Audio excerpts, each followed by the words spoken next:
কান খাড়া করে শোনেন, ও এলাকার মানুষ দিল নরম করে শোনেন। ওই জামানাটা হলো ব্রিটিশের জামানা। ব্রিটিশের জামানাটা ভালো ছিল না খারাপ ছিল? আরে জোরে বলা লাগবে, ভালো না খারাপ? খারাপ একটা জামানার মধ্যে রে বাবা হযরত মাওলানা আবুল কাসেম নানতবী রাহমাতুল্লাহ আলাইহি দ্বীন শিক্ষা দিতেন রে বন্ধু। কারণ আবুল কাসেম নানতবী রাহমাতুল্লাহ আলাইহি জানতেছেন মানুষ যখন দ্বীন থেকে সরে যাবে, গোমরা হয়ে যাবে, আল্লাহকে চিনে ফেলবে না, আল্লাহকে চিনবে না, নামাজ পড়বে না, কোরআন তেলাওয়াত করবে না। এই জন্যই হযরত মাওলানা আবুল কাসেম নানতবী রাহমাতুল্লাহ আলাইহি বাবা ছোট ছোট ছেলেদেরকে শিক্ষা দিতেন, মাদ্রাসা পড়াইতেন, নামাজ শিক্ষা দিতেন, শিক্ষা দিতেছেন দিতে দিতে দিতে দিতে বাবা হঠাৎ করে একদিন বাবা খাওন নাই। যেমন আপনাদের মাদ্রাসার মধ্যে মাঝে মাঝে হয়, এলাকার মধ্যে যত মাদ্রাসা আছে মাঝে মাঝে হয়, বোর্ডিং এর মধ্যে বাবা খানা থাকে না, তখন দেখবেন হেঁটো ধরে সেক্রেটারি সাহেবের কাছে ফোন মারে, সেক্রেটারি আর ফোন মারে, এমন ফোনা ফুনি করতে করতে খাওন জোগায়। জুড়ে বলেন ঠিক কিনা? তেমন ভাবে হযরত মাওলানা কাসেম নানতবী রাহমাতুল্লাহ আলাইহি ছোট ছোট ছেলেদেরকে বাবা শিক্ষা দিতেছেন। হঠাৎ করে ঘরের থেকে আওয়াজ আসলো, হযরত মাওলানা কাসেম নানতবীর স্ত্রী ডাক দিয়ে বলতেছেন, স্বামী গো, ও প্রাণের স্বামী, আজকে ঘরের মধ্যে এক মুঠ খানা পর্যন্ত নাই। নবীর ওয়ারিস তালিবুল ইলমদেরকে যে খানা দেব এটা কিন্তু ঘরে নাই। হযরত মাওলানা বাবা তিনি বাবা মাদ্রাসার মাহতামিম, আল্লাহর ওলি, বুজুর্গ ব্যক্তি, ডাক দিয়া বলে, বিবি তাহলে আমার একটা চাদর দাও। চাদর? বলে কি করবেন? বলে চাদর দাও। আমি চাদর খানা পেঁয়াজ দিয়া মুখটা ঢাকিয়া আমি রেল স্টেশনে যাইব, মানে স্টেশনে যাইব। বলে কেন? বলে ওই স্টেশনে না গেলে টাকা পাওয়া যাবে না। বলে কেন? বলে ওই জায়গাটার মধ্যে গিয়ে আমি কুলিগিরি চাকরি করব। বলে কেন করবেন? বলে কুলিগিরি চাকরি করব কিছু টাকার জন্য। বলে কেন? বলে নবীর ওয়ারিস তালিবুল ইলম কোরআন পড়নেওয়ালার জন্য খানার ব্যবস্থা করব রে বাবা। দিল নরম করে শোনো রে বন্ধু, কান খাড়া করে শুনে চেষ্টা করবেন তো চোখের থেকে এক পানি পানি আসার জন্য। কারণ এত বড় বুজুর্গ ব্যক্তি আল্লাহর ওয়ালি হযরত মাওলানা কাসেম নানতবী রাহমাতুল্লাহ আলাইহি চাদরখানা নিয়ে বাবা গেলেন রেল স্টেশনে। এবার আপনাদের সমস্ত মানুষের কাছে আমার প্রশ্ন, কুলিগিরি করবে কথা ঠিক, কিন্তু নতুন কুলির দাম বেশি না পুরান কুলির দাম? পুরান কুলি। বাবা নতুন কুলির দাম না পুরান কুলির দাম? নতুন কুলি চান্স পায় না। হযরত মাওলানা গেলেন, যাইয়া দেখতেছে রে বন্ধু সব ছোটখাটো গাঠি টুবলা, গাঠি কন্যা টুবলা কম, ধরে কম টুবলা কন্যা গাঠি কম, টুবলা টুবলা গাঠি কথা একটাই, সব পুরান কুলিরা নিয়ে গেল।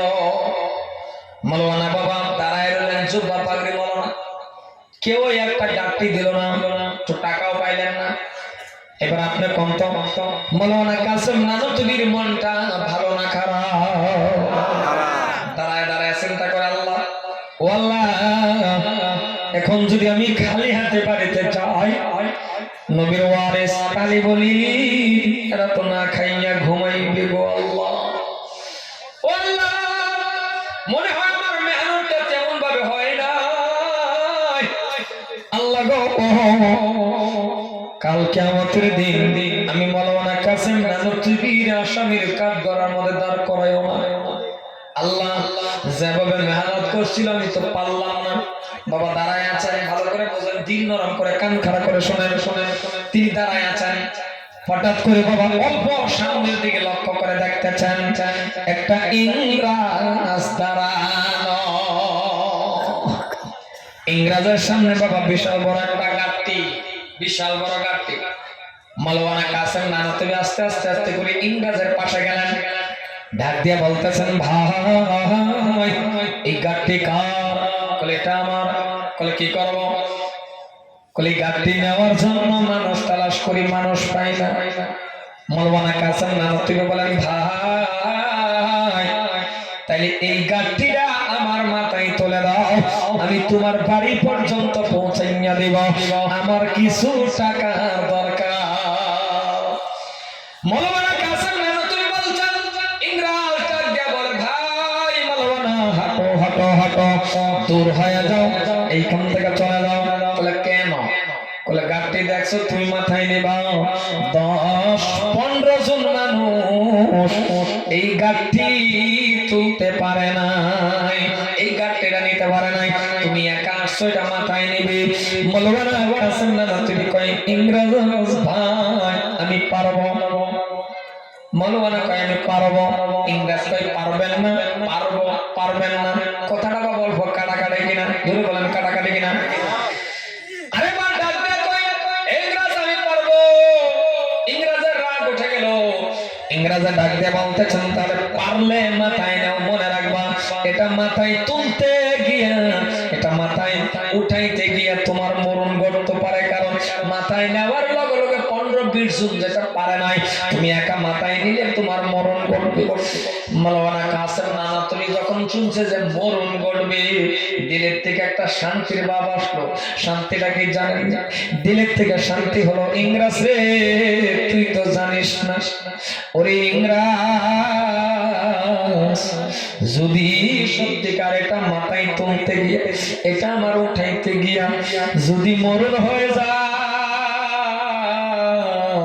তাহলে আমি আমার আল্লাহর কাছে বলতে পারবো, আমি আমার মাবুদের কাছে বলতে পারবো, ওগো আল্লাহ তোমার বান্দা কোরআন পড়নেওয়ালার জন্য, তোমার হাবিবের উম্মত কোরআন পড়নেওয়ালার জন্য আমি মৌলানা কাসেম নানুতুবি বিশাল বড় একটা কাঠি মাথায় তুলে আমার মরণ ঘটছে।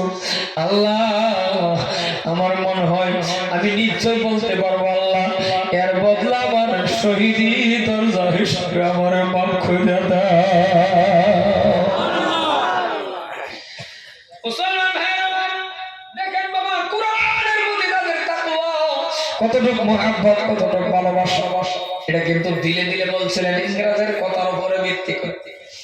এইবার ইংরেজের রাগ উঠে গেল। ইংরেজ ডাক দিয়ে বলতেছেন, পারো যদি নেও তুলো। ইংরেজের ধারণা যেটা 15 জনে পারে নাই একা পারবে, জোরে বলা লাগবে, বলা পারবে। যেটা 15-20 জন একটা বস্তু তুলতে না পারে, এটা একা সম্ভব, জোরে কন্যা এটা একা সম্ভব। ইংরেজ ভাবছে যে পারবে না, লজ্জা পাবে, শরম পাবে, চলে যাবে, নিজেই চলে যাবে। ও মুসলমান, কেউ যদি কোরআনের পক্ষে চলে আসে রে, আল্লাহ আমি অটোমেটিক আমি আল্লাহ তার পক্ষে হয়ে যা। কেউ যদি কোরআনের পক্ষে আসে গো, কারণ কোরআন শরীফ এমন একটা কালাম, হাযা কালাম রাব্বি, কি ওয়াস্তর বলে বন্ধু, দিলে মানে এই জন্যই তো বলি মাঝে মাঝে যদি টাকা আছে পয়সা আছে তাহলে মদিনার জমিনে যাও, দেখে আসতে পারেন। কারণ বন্ধুরে যতই যাইবেন তৃপ্তি মিটবে না। এই জন্যই আল্লাহ পাক আমাকে আপনাদের দোয়া, দেশবাসীর দোয়া, আমার মার দোয়া, আমার 6 বার করে আল্লাহর কাবা ঘর জিয়ারত করাইছে। মুসলমান ভাইরা বিসমিল্লাহ বলে মৌলানা কাসেম নানুতুবি রাহমাতুল্লাহ আলাইহি এই বিশাল বড় গাঁটটির মধ্যে হাত দিলেন। এভাবে যখন হাত দিলেন, বলেন তো আল্লাহ দেখতেছে কিনা? কথা কয় না, আল্লাহ দেখতেছে কিনা? আল্লাহ পাক রব্বুল আলামিন বলে, ফেরেশতা জমিনের মধ্যে প্রেম খেলা শুরু হয়ে গেছে রে ফেরেশতা। ও ফেরেশতা রে, 10-15 জন মানুষ যেটা তুলতে পারে নাই, এটা মৌলানা কাসেম নানুতুবি পারবে না। কিন্তু যখন বিসমিল্লাহ বলে হাত দিবি ফেরেশতা রে, এমন ভাবে একটু সাহায্য করে দিবা যাতে মৌলানা কাসেম নানুতুবি ভাবে একটা তোলার মতন বস্তা মাথায় উঠে গেল।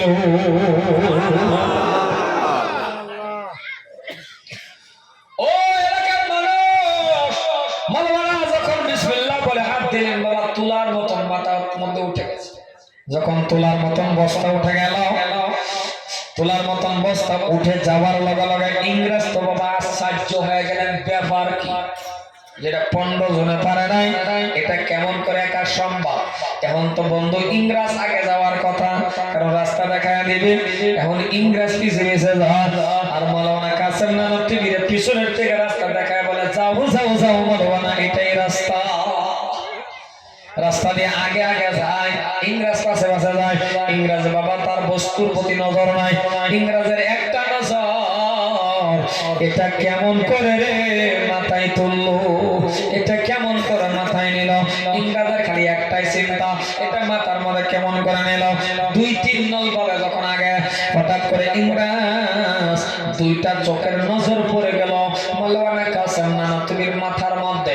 যখন মাওলানা কাসেম নানবীর মাথার মধ্যে নজর পড়লো, ইংরেজ বাবা তাকায়া দেখতেছেন মাওলানা কাসেম নানবীর মাথার মধ্যে রে বাবা গাঁটটি নাই, মাথা থেকে গো এক হাত উপরে শূন্য আকারে গাঁটটি এমনি এমনি যাইতেছে।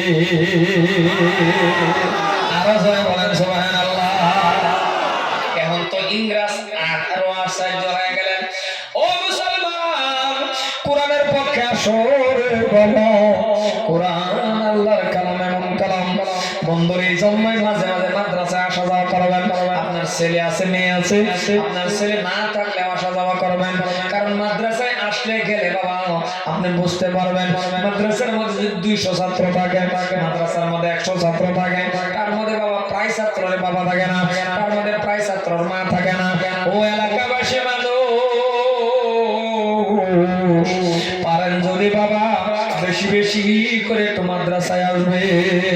আমি কেন বলতেছি বাবা, আবার এইটা মানে ভাববেন না যে হুজুর খালি মাদ্রাসায় বাস করলো, তাহলে বোঝা যায় কি আমাদের ছেলে আলিম হওয়াই লাগবে। না না না না বন্ধু, কান খাড়া করে শোনেন জেনারেল ভাই, কান খাড়া করে শোনেন। কোন হুজুরের জীবনে এই ওয়াজ করে নাই আপনার ছেলে আলিম হওয়াই লাগবে, আপনার ছেলেকে মাওলানা হওয়াই লাগবে, মুফতি সাহেব হওয়াই লাগবে। কোন হুজুরে এই ওয়াজ করছে কি? জোরে বলেন, বলেন এই কথা কথা জোরে বলেন। কোন হুজুরের জীবনে এই ওয়াজ করছে যে মাওলানা হওয়াই লাগবে, মুফতি হওয়াই লাগবে, মুফাসসির হওয়াই লাগবে না। সমাজের মধ্যে একটা আলিম যদি হয়ে গেছে বন্ধু, সমাজের হক আদায় হয়ে গেছে। কিন্তু কোন একজন আলিম হয়ে গেছে আলহামদুলিল্লাহ, কোন একজন বাবা মাওলানা হয়ে গেছে আলহামদুলিল্লাহ, কোন একজন মুফতি সাহেব হয়ে গেছে আলহামদুলিল্লাহ, কিন্তু বুড়িখামার এলাকার মধ্যে বাবা এমএ পাস হইছে, এটা কি নাউজুবিল্লাহ? না না না না না, এটা আলহামদুলিল্লাহ। কিন্তু একটা শর্ত হলো, একটা কথা খালি আমার মানেন, এই কথাটা যদি মানেন বাবা পায়ে ধরছে আপনাকে। কোন কথাটা জানেননি? ও এলাকার মানুষ এই কথাটা মানবেন, যেটা হলো আপনি বিএ পাস করেন, এমএ পাস করেন, আপনি হাই সেকেন্ডারি পাস করেন, আপনি যত পারেন ডিগ্রি হাসিল করেন, আমার কোনো বাধা নাই, আমার কোনো আপত্তি নাই। কিন্তু শর্তটা হলো রে বাবা, এমএ পাস করার পরে কেন আপনি জানাজা পড়াইতে পারেন না? এমএ পাস করার পরে কেন আপনি নামাজ পড়তে পারেন না? কারণ আপনার মতন কপাল ফুরা হতে পারে না। আপনি কি পারেন না 10টা সূরা মুখস্থ করতে? এই জন্য আপনার ছেলের 1-2 বছর যদি আপনি মাদ্রাসায় পড়ানো, এলাকার যতগুলি যুবক আছেন, মুরব্বি আছেন, আমি আপনাদের কাছে একটা প্রশ্ন ধরে আজকে ওয়াজ করব, খারাপ কেউই পাইবেন না। আপনি যদি 10টা সূরা মুখস্থ করেন, পাক আর না পাক জানেন, হালাল হারামটা চিনলেন, জায়েজ না জায়েজটা খালি বুঝলেন, যতটুকু শিক্ষা করে আপনার উপরে ফরজে অতটুকু শিক্ষা আপনি করলেন, আপনিও পারবেন মসজিদের ইমামতি করার জন্য। কিন্তু আপনি করেন না। আর আরেকটা, ও এলাকার যতগুলি জেনারেল আছেন, হাই সেকেন্ডারি